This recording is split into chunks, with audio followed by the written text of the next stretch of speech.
it's 1, 2, 3 strikes, you're out at the old ball game.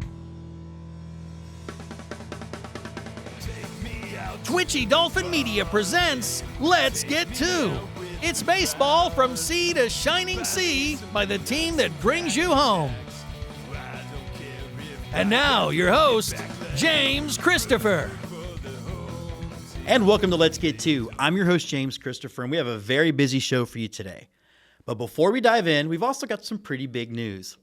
Now, first, in addition to the sweet TCL Championship t-shirts that we also got a plaque and team picture of the team we sponsored at the East Lane Little League. We also let it leak that there will be a new name to the show, and surprisingly enough, it's actually added a little bit of stress for people. So what I wanted to tell you guys is that the mission of this show isn't changing drastically. It's always going to be about promoting baseball and mostly promoting minor league baseball. And the other thing we're going to continue to do is we're going to keep putting our money where our mouth is. And we're going to keep sponsoring little leagues and indie league teams and collegiate summer league team. Anywhere that we can help out, we're going to. When we say we love this game, especially at the minor league level, we mean it. Now, speaking of games, we've got 2 trips to Syracuse for you. And we thought, hey, rather than do one, let's get 2. And yes, I'm going to use that joke twice too because, 2. On the St. Louis team, we have who's on first, what's on second, I don't know's on third. That's what I want to find out. I want you to tell me the names of the fellas on the St. Louis team. I'm telling you, who's on first, what's on second, I don't know's on third. You know the fellas' names? Yes. Well, then who's playing first? Yes. I mean, the fellas' Who's on first? The Let's The fella Get playing To first team base of the for St. week. Louis. Who?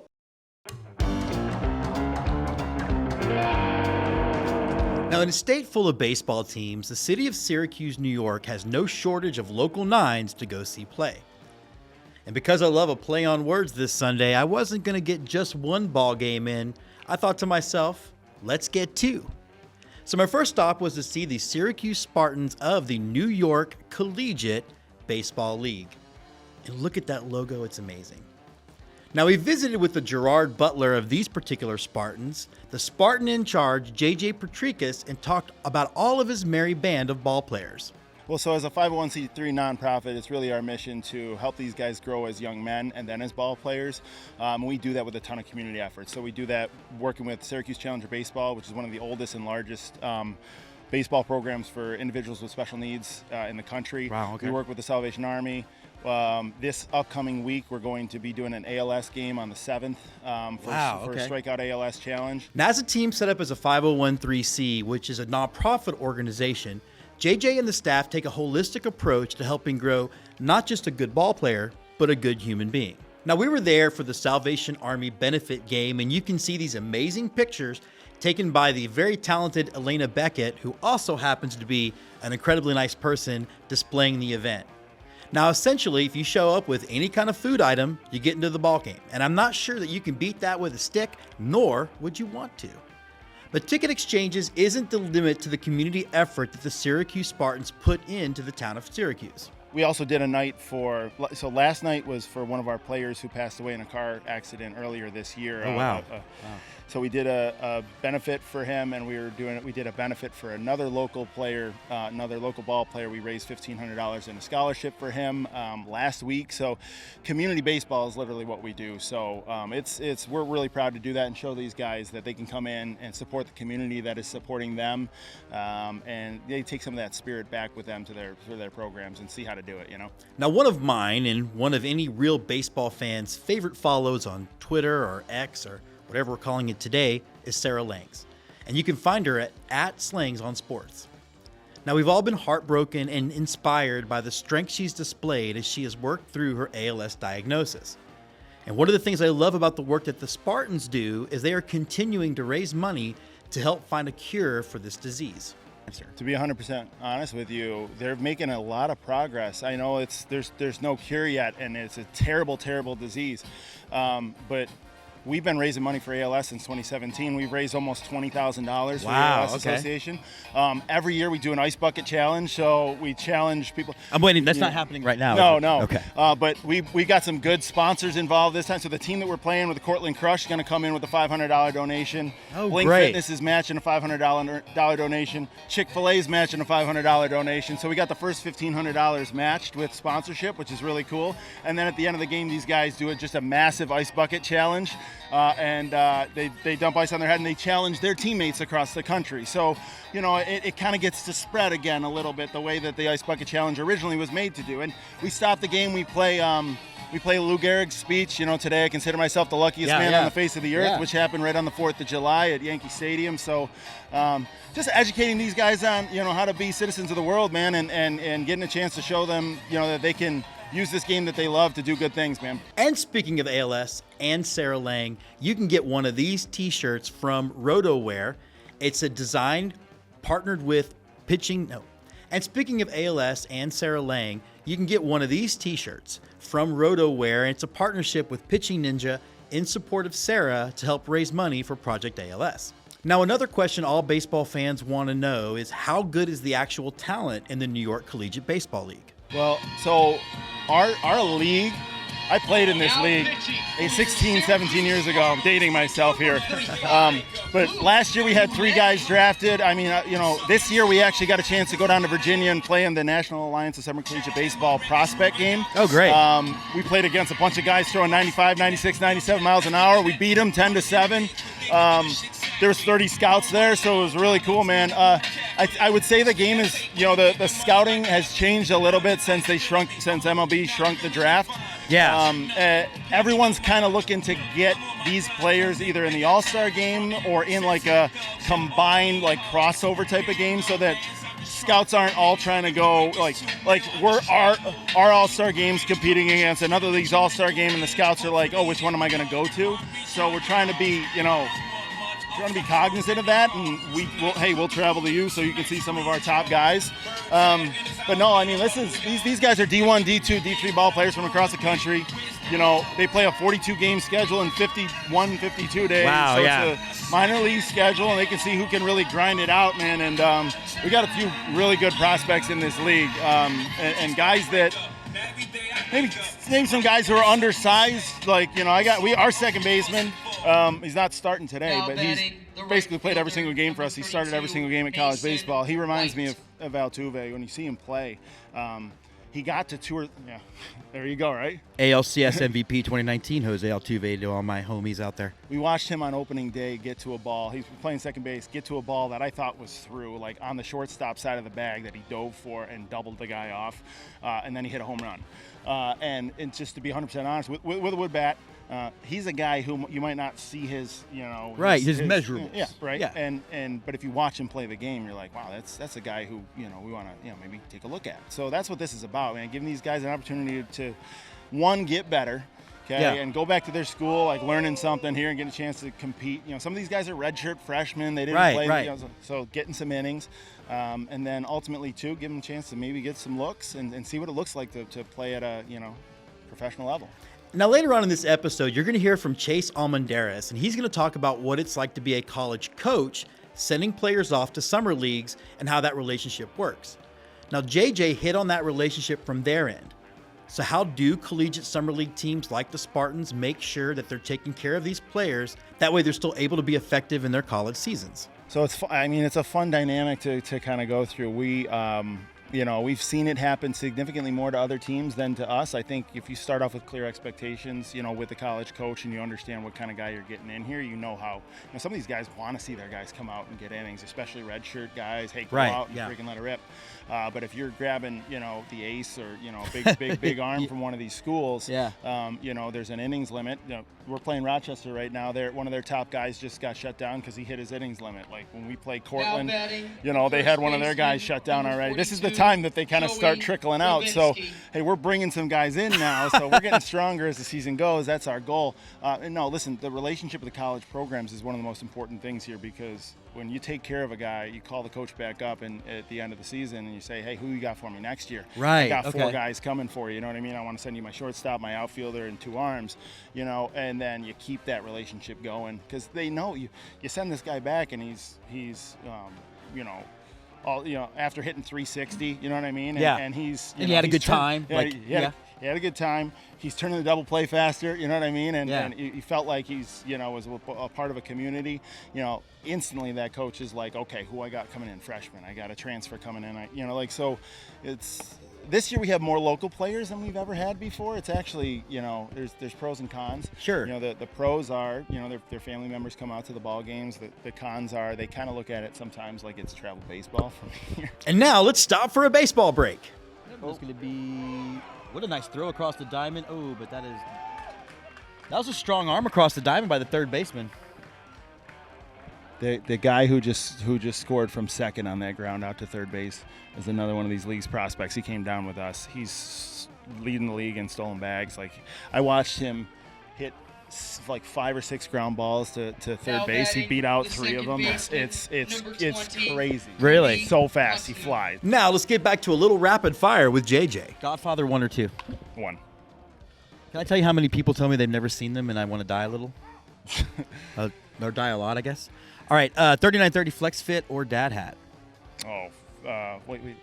Not the 30. 3930, sorry, 5950 or dad hat. 5950 all day. Okay. You're wearing a 3930? I'm a 3930 guy. Okay. My hair goes in. 5950. Yeah, my head size goes in.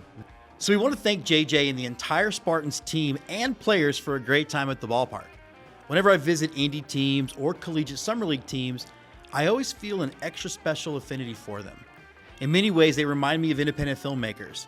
You can't have an ego on an indie film set, and you can't have an ego when you're participating at this level of baseball. You have to have all hands on deck, and watching JJ making sure they got the game in so that way they could dodge some impending weather, well, it gave me the best possible vibes.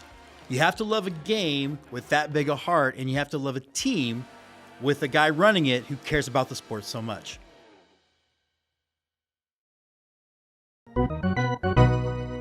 On the St. Louis team, we have who's on first, what's on second, I don't know's on third. That's what I want to find out. I want you to tell me the names of the fellas on the St. Louis team. I'm telling you, who's on first, what's on second, I don't know's on third. You know the fellas' names? Yes. Well, then who's playing first? Yes. I mean, the fellas' Who's names on base. first? The Let's The fella Get playing To first team base of the for St. week. Louis.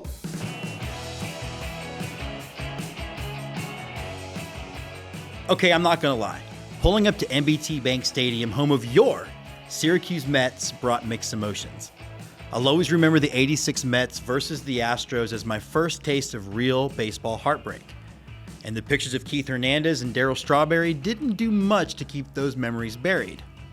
But I also remember 2017 and the generosity and compassion that the Mets showed toward the city of Houston. And I'll be honest, it's an impressive ballpark to pull up to.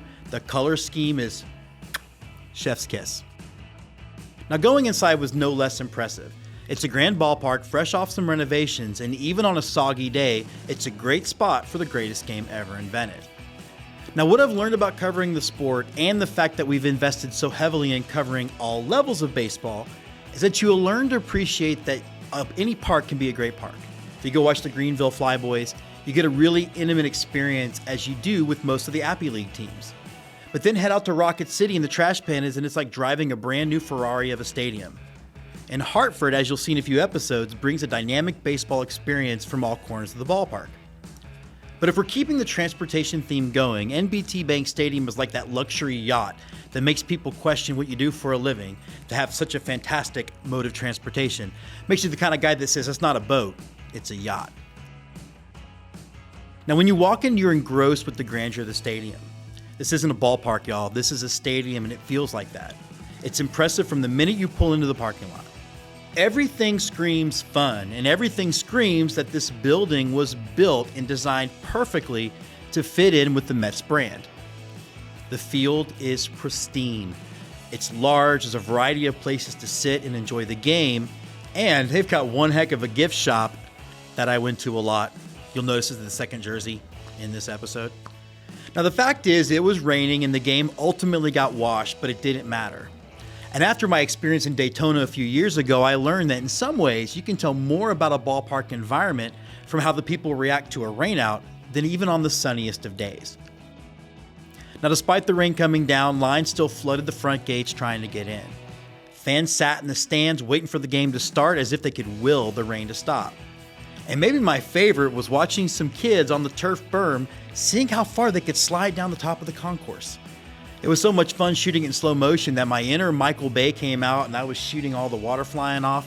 I shot a lot of it, and spoiler alert, I'm going to use a lot of it in this episode, so buckle up.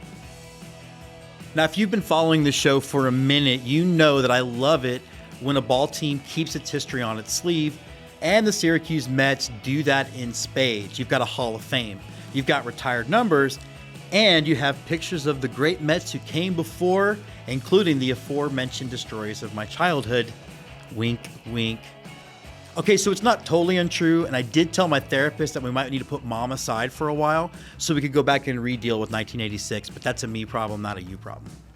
Now, in all seriousness, though, it really is a fun place to hang out, and I was as much into the history of the team as I was to the several elevated bar opportunities. From the Salt City deck, to the Hot Spot, to the Whiskey Barrel Tavern, there were many places to sit back and enjoy an adult beverage, and again, watch some baseball. Or if it's raining, you can watch kids sliding like daredevils down a wet berm. See what we did? More berm footage. And it's not just a party for the adults, but it's also a party for kids, and even if that kid happens to be 47 years old. And the mascot game is strong with Scooch. He even took some time to take pictures with a certain moderately famous baseball host. I mean me.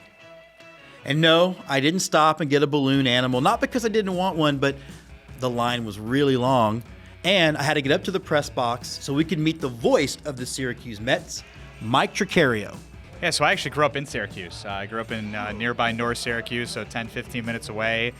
Grew up going at times to, at the time it was Syracuse Sky Chiefs games. So there's been a couple of different nickname variations throughout the years. But yeah, grew up in the area, was always someone who was interested in sports, played basketball and baseball and football and maybe some other sports when I was younger. But, sports always interested me. I grew up watching SportsCenter, and at one point my middle school had a television station, and I got involved and really enjoyed doing the morning announcements on video, and thought, hey, I might want to be a SportsCenter anchor just because I grew up watching SportsCenter. And then as I got older, I was able to do a job shadow with Matt Park, who's actually the voice of the Syracuse Orange. He calls Syracuse men's basketball and football games, and that got me into the play-by-play aspect. And I looked at some broadcasting schools, and nearby Syracuse University has Newhouse, where so many great alums have come through, and I was fortunate to get accepted to Newhouse and get involved there with all the radio stations and television stations that are involved. Interned with the Syracuse Chiefs back in 2014 when Jason Benetti and Kevin Brown were here. Jason's now the television voice of the White Sox. Kevin Brown's the TV voice of the Orioles, and both are doing great things nationally with Fox Sports or ESPN. So I got to learn from two great guys. That was my first experience in baseball broadcasting, and got to intern a couple of other places along the way during summers. And when a position here opened in 2018, I applied and was fortunate to get the job in my hometown, and been here for the last few years, and it's been awesome. Oftentimes, these interviews can go a million directions, and I'm not even sure a lot of the times of where we're going to end up. And I was excited to talk to Michael about the importance of getting an education in your chosen field. He studied broadcasting. I have a degree in film. And we're starting to enter a world where people think education in those fields is somehow unimportant. And as someone who teaches a broadcasting and media class, I was interested to get his take on how important education is and how really important it is to actually study the field you're going to work in, which seems like it should be obvious. Yeah, I mean, I think, first of all, you get more experience with it. And I think at Syracuse, for sure, you learn from people who are in the field, to get that feedback from professionals who have been doing this. Of course, Syracuse is one of those schools that, I think we like to say is the number one sports broadcasting, school in the country. And you got guys like Mike Tirico and Jason Benetti and Kevin Brown and guys like that who have come through here. Sean McDonough. I mean, the list goes on and on. Dave O'Brien, who's doing the Boston Red Sox.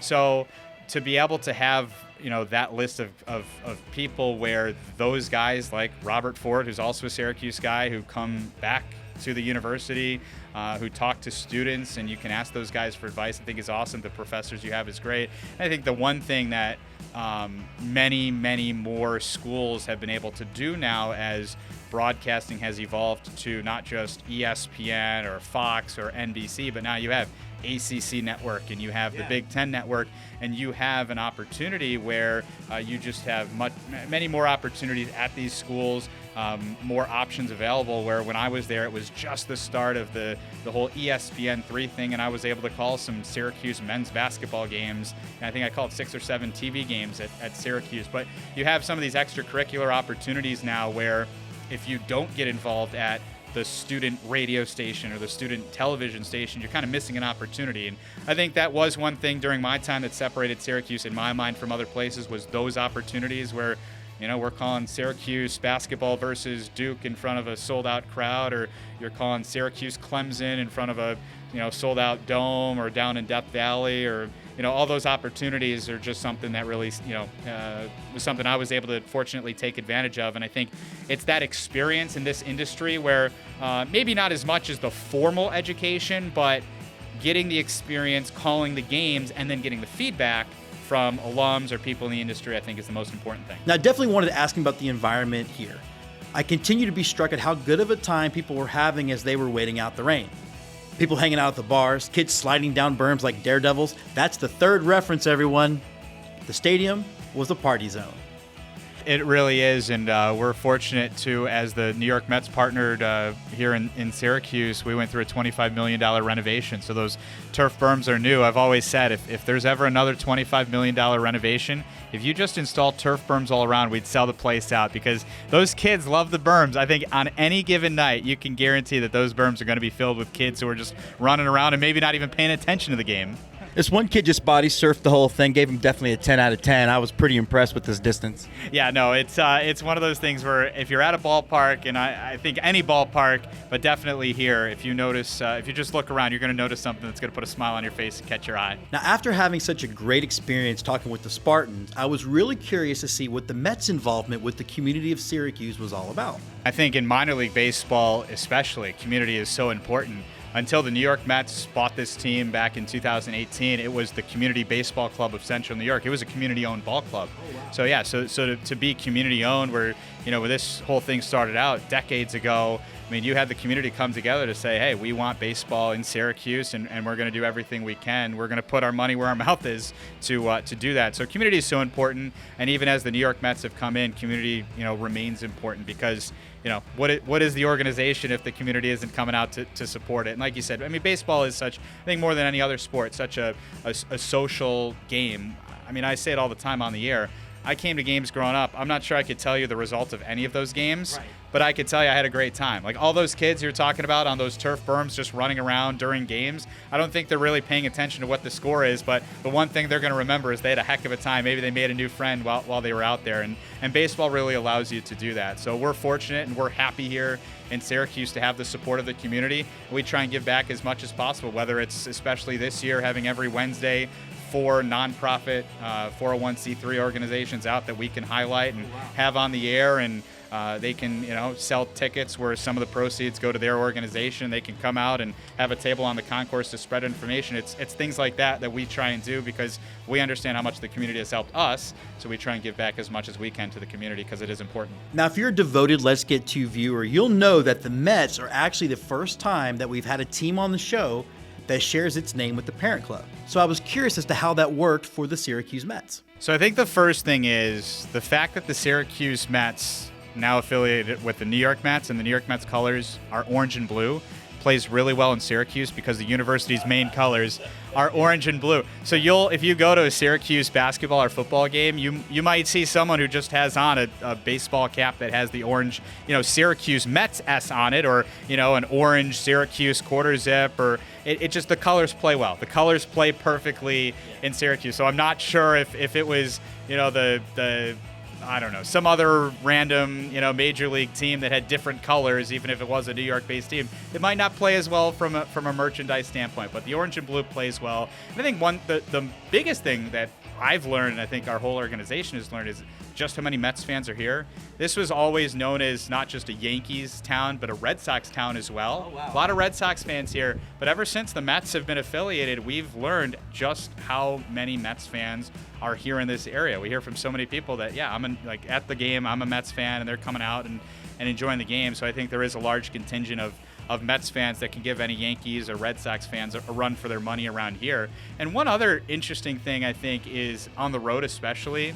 We go to Rochester, we go to Buffalo, we go to even Scranton, Wilkes-Barre to play the Rail Riders there. We find sometimes there's a lot more orange and blue Mets fans in the crowd than there are of that specific team. The Mets do have, I think, a little bit of a bigger reach than you might have thought. And when we went to Norfolk, Virginia earlier this year, the Tides were a longtime affiliate for the New York Mets. So you get, I think, more New York Mets fans that are down there than I would have even thought. But it's just because of that partnership for so long. So I think one thing you'll find is, especially because New York City is so close, and you have a Mets team that, might not be having the best year right now, but hopefully is going to turn it around from our standpoint. You might have, I think, a new generation of fans here, kids growing up that said, hey, I went to a Syracuse Mets game and I like their orange and blue colors and I had a fun time, so I might be a New York Mets fan. So, I think it just all kind of comes together. But in terms of some of the alternate identities, because I know you mentioned that too, we started out a couple of years ago. Salt potatoes are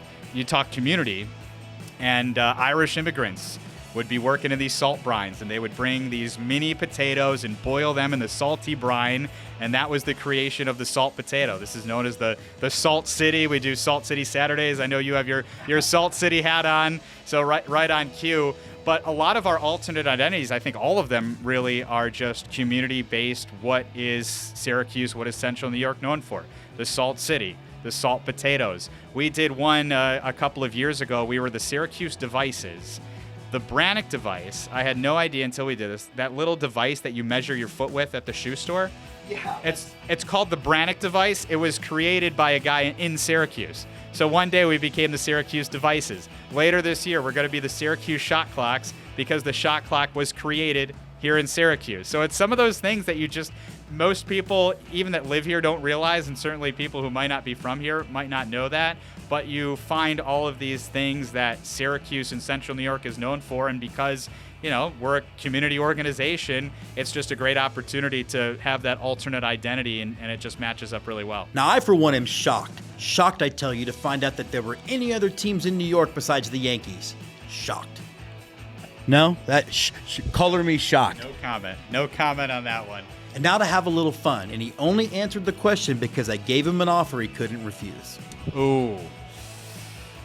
I mean, Godfather 2 is the best sequel ever, but I'm always a sucker for an original because there's no Godfather 2 without Godfather 1, so Godfather 1 it is. Michael and I then talked about all the new rules that have infiltrated baseball and what he thinks is or isn't working. Mostly because I can recognize that I'm kind of an old man yelling at clouds over this stuff. Ooh, well, okay, so the pitch clock has definitely been, I think, more successful than many people thought. It makes it a little bit tougher to get a good story in on the broadcast. That's the only downside of it.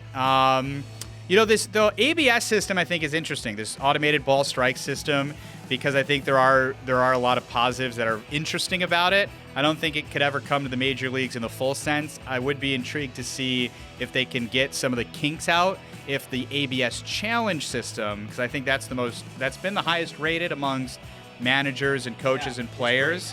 I really like that. It adds a little strategy in, and it also, in theory, and for the most part in practice, takes away those pitches that are a foot out of the zone, and you're going, how is that just called a strike? So it also humbles some players as well. Some guys see a pitch, and it's called a ball, and the pitcher goes, no, that had to have been a strike, and it goes on the board, and it was a foot outside, and the pitcher goes, let me hide my face. But those hitters who think they know the strike. Right, exactly. Yeah. No, there are guys who are so yes, I'm going to challenge that pitch, and then it goes on the board, and it was the right call, and they're like, maybe the umpire's a little better than I thought. So yeah. I think that's the most interesting one. I can't say, I don't think the shift is one we probably haven't talked about as much, just because it's haven't really thought about it. Teams still shift. They don't overshift. I know I'm sure there's been some statistical changes. I think there's been a few more hits, balls that probably would be outs in the past.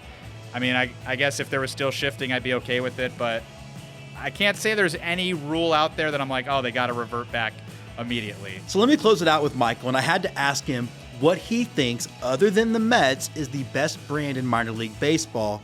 Because again, it's no fun to mention the team that you work for. We know you like them. Ooh. Well, I mean, we were just in Durham, so it might have to be the Durham Bulls. Evan Stockton, who's my broadcast partner, and I at times have this conversation because we do see teams like Durham, or we were in Toledo earlier, the Mud Hens. Like, what are the top couple of brands in baseball? I think the three we came to are Durham, probably one, and then there's the Toledo Mud Hens and the Birmingham, just because Michael Jordan ended up playing there. So maybe those are the three. People out there that are listening, I'm sure, will be sending in their responses to you. But I guess Durham probably because it has the brand. But I tell you, there's the Las Vegas Aviators with that ballpark, So sharp. Space Cowboys. I mean, there's some good names out there. So in terms of like nicknames, there's some interesting ones. But I think Durham probably has the best brand. Now, it was so great talking to Michael, and that was really representative of the entire experience. Everyone we ran into was warm. Everyone that we talked to really embraced us. People were having a good time, even though the game, again, ended up being canceled. And even as the game originally was just delayed a few times, there was this energy on the concourse that they were going to get the game in. Nobody left. That was the attitude, and it was just cool to be around. So after my interview with Michael, I had an adult beverage and some of those famous salt potatoes. And as we said on the outset of the show, New York's got a lot of baseball teams, and there's a lot of fun to be had at many ballparks. But the Syracuse Mets might be the best one among them.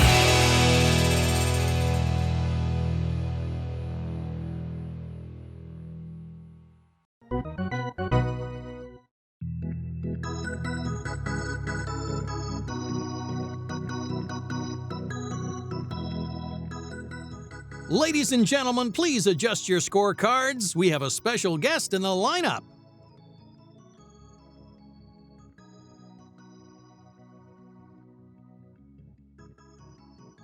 And so we're excited to be welcomed to this show. We're welcoming Chase Almendarez. And Chase, you're like a legacy on the show because we've had your dad a bunch, and now it's your turn. Thanks for jumping on Let's Get To. Awesome, man. I appreciate you having me on board today. I'm looking forward to it. Always a good time. Yeah, well, let's talk a little bit about you, because we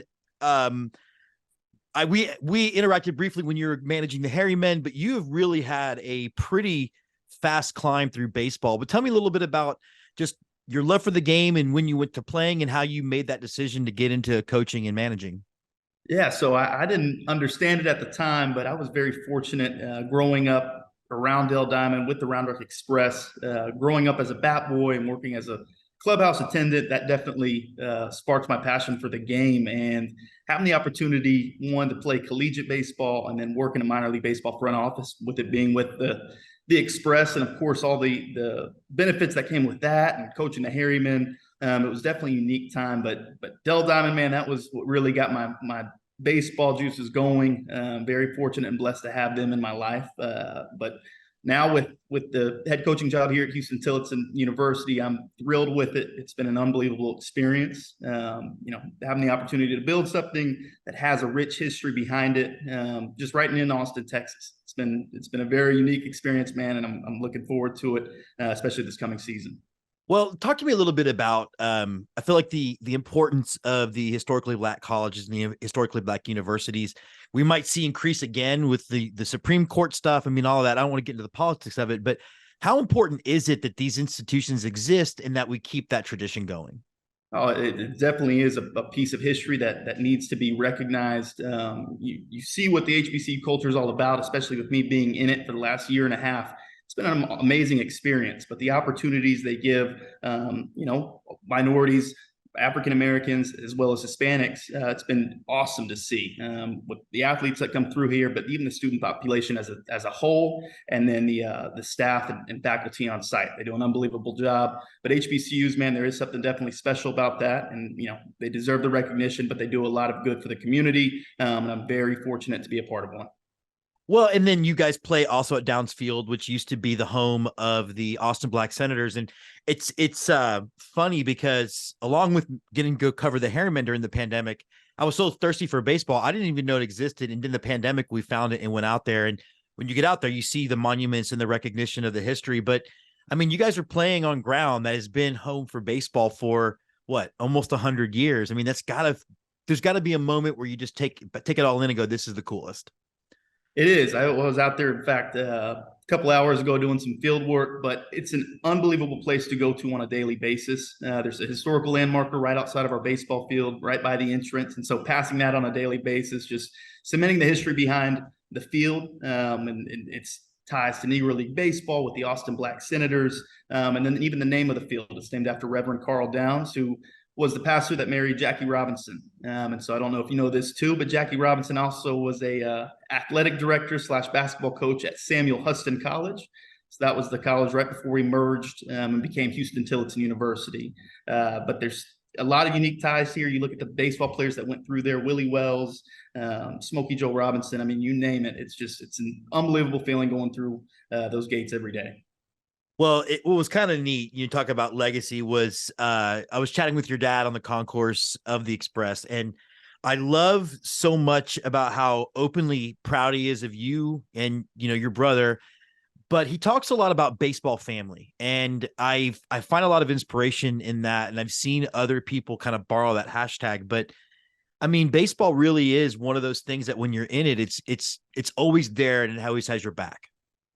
1000%. You just look at the baseball family as a whole and the connections within, and it's just a great support system. I mean, that's part of the reason I got into collegiate coaching was when I was a college baseball player. My sophomore year was when my mom was going through her battle with brain cancer. And at that time, I was going to school in Dallas. So it's 3 hours away from home. I didn't have any family up there. But at the end of the day, I had my teammates and my coaches to get me through that time. And for me, it's how can I do that on a daily basis for the guys I'm coaching right now, the staff I'm leading. That's what it's all about, right? The connections within the baseball world, but just the support system that it allows.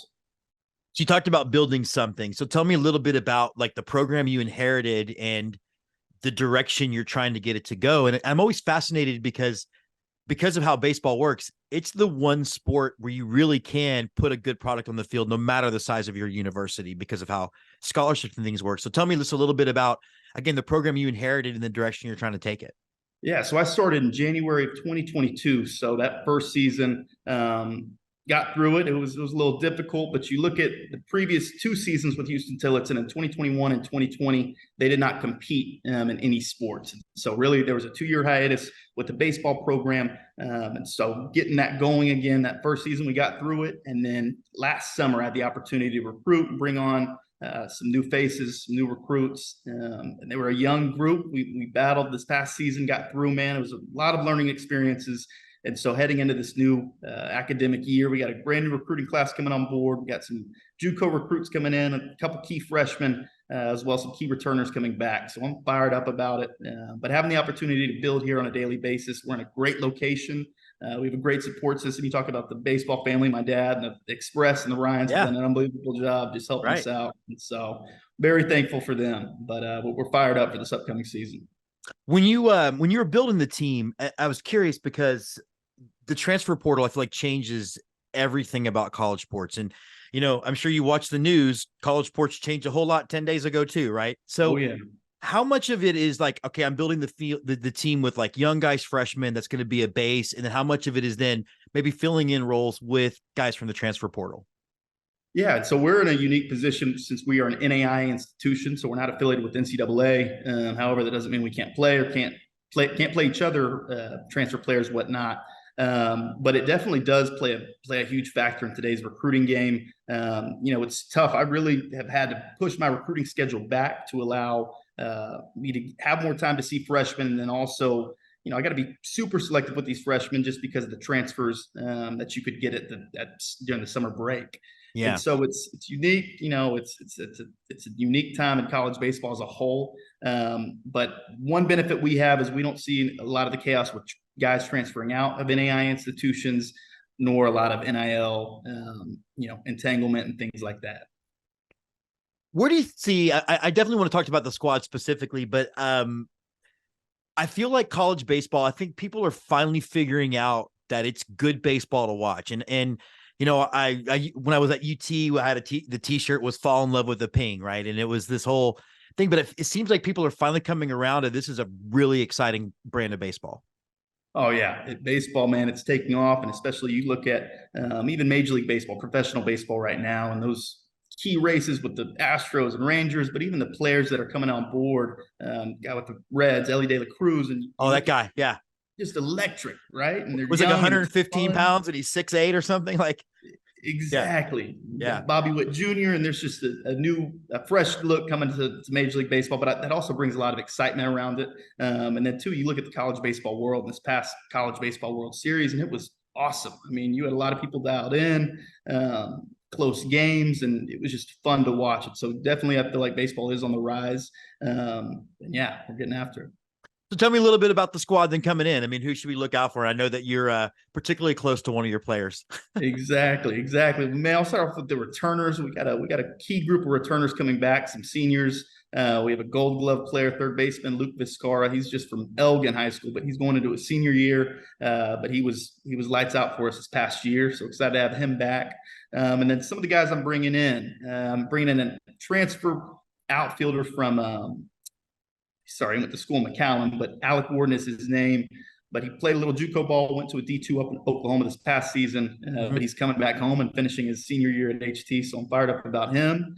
And then lastly, keep it in the family, my brother Luke Almendarez. He just got his degree from the University of Houston this past May, graduated, and has some eligibility left. And so we're going to make it work for him to pursue a master's as well as play some baseball for me as well. So I'm excited about that. He's been off the field for 2 years, and so have him back on is going to be fun. Yeah, I mean, I was because we were following because so many of those guys were on the Harrymen that you had managed, so we kind of followed a lot of those guys, and it's exciting to see him back. But I just got to imagine, is there going to be like some older brother, younger brother stuff? Or are you gonna?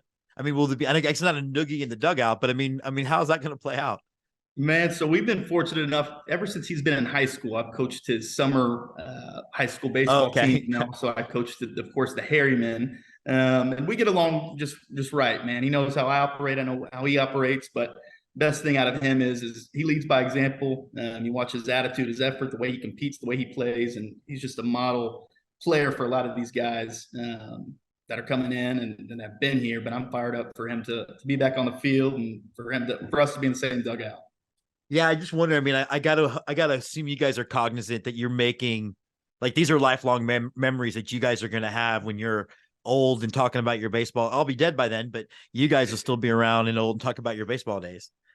Exactly. No, we're fired up for it, man. It's definitely something special. So the next one's gonna be my dad. He's gonna want to get in the dugout and suit up. So we'll see what we can do there. But I'm already waiting for that phone call. I'm putting the challenge out there. That needs to happen. We're gonna announce it on our live show tomorrow too. I got some fun rapid fire questions for you, but I want to ask kind of one more serious one. One of my very best friends is a African American baseball fan, and he no longer believes that baseball cares about him. And he's talking, I think, about how expensive it is to play youth baseball when you're looking at a lot of the African American community and underserved, under financial communities. What should Manfred, when he's not ruining the game, what should Manfred do to help make sure that we're reaching everybody when it comes to looking to build talent and to build fans of the game? No, one thing. So this past summer, I had the opportunity to coach with RBI Austin. So it's an MLB sponsored program. We got to coach the regional team. It was actually myself and my brother who led that group. But they are an outstanding group that really touches on the minority community. For us, specific to East Austin, they're our neighbors. But with the youth, with high school players, they're really engaging. And so that's great, but it's only specific to certain cities right now. Yeah. If we could broaden that and help that out, help that grow, that would be a great resource, because they do so much good for baseball in terms of equipment, games, practices, the volunteers they have. It's just a good organization to be around that's just pure, right? You talk about just being pure and authentic with the game of baseball. They do a great job. Okay, well, let's have a little fun. Okay. All right. Doesn't sound like you get much of one, but when you have an off season, what's your favorite part of it? Traveling with my wife. Okay. All right. This is the one where I'm going to like either keep or lose faith in humanity. But I know your dad, so I'm going to come down hard if this is an answer. I'm afraid it's going to be Godfather 1 or 2. 1. Thank God you've seen them. I can't tell you. I'm on this streak of like 18 people in a row who've never seen the movies. And I'm like, just stop the interview and go watch Godfather, then come back to me. All right, look, there's been a lot of new rules implemented, really starting with the pandemic at the Major League Baseball level. I know you're a fan. Which ones are working for you, and are any of them not? Because I'll be the first to admit I am a pitch clock convert. Wasn't into it, but now I'm into it. Love the pitch clock. And so I got to see it work in minor league baseball when they were originally testing it out. And then this past season too, they've implemented it within our college baseball games. And so it's awesome. I love it. It keeps the flow of the game. Even when you're watching a major league game, I like to see just that pace and tempo, but I'm all for it. Okay, now let's imagine a universe when that Babe Ruth and Shohei Ohtani play in the same era, meaning they have the same access to stuff or the same lack of access to stuff. Ohtani or Babe Ruth, who's the best player of all time? I'm going Ohtani. Man, right? Like, this is You part hear of me that wants about to be Ruth, but I'm like, Ohtani's got the willpower in this day and age. I think he's the pick. Yeah. All right, last question that's fun. Dad hat flex fit or 5950? 5950. Yeah, I figured that. You see, I have a dumb head for it. It's fine. My last question, it's a little off the wall because I finally get to talk to a college coach about this end of the. We interview collegiate summer league teams all the time. As you start to have players go into those ranks, like how are you able to communicate with them to make sure they're not burning your pitchers out and to make sure that they're not kind of undoing what you guys are trying to do at the collegiate level? Yeah, so I've been fortunate to send a lot of our guys that have gone on to the TCL or some of these bigger summer collegiate leagues. I've gotten to relate, either know the coach on staff or have some sort of contact. But those guys do a great job. But it's mainly communicate with the player. Hey, just make sure you set this expectation up front. You need to send X amount of pitches, this many days of rest. And they're more than willing to work with those guys. And so we have a lot of good connections, but there's a lot of good people in the game too. All right. When can we get out to go see you guys in your first game of the 2024 season? First weekend of February, we open up against Bethany College out of Kansas. They're coming down here, but we'll play Saturday and Sunday, 2 doubleheaders. I'm fired up. That'll get our season kicked off. We will definitely be out to see a game. I'll make sure I text you before we get out there. He is Chase Almendarez. Thanks so much for being on Let's Get To. Awesome. Thanks, James. Appreciate it.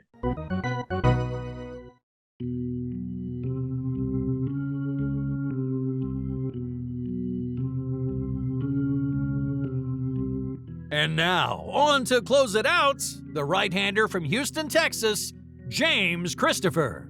So that does wrap up this episode of Let's Get To. I want to thank Michael and all the good folks at the Syracuse Mets. I want to thank the Mets fans. They were a blast. All the employees were so much fun.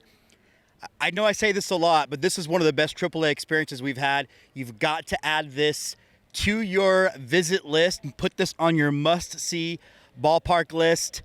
I give teams that have the name of the parent club a hard time. Syracuse, you've made me rethink some things. That's the best I can say. So, as we drop this episode, we've got just a few weeks or a few months of minor league baseball left. Really like 6 weeks. So make sure you get out to the ballpark while you can. Get you some peanuts. If you're in Syracuse, get you some salt potatoes.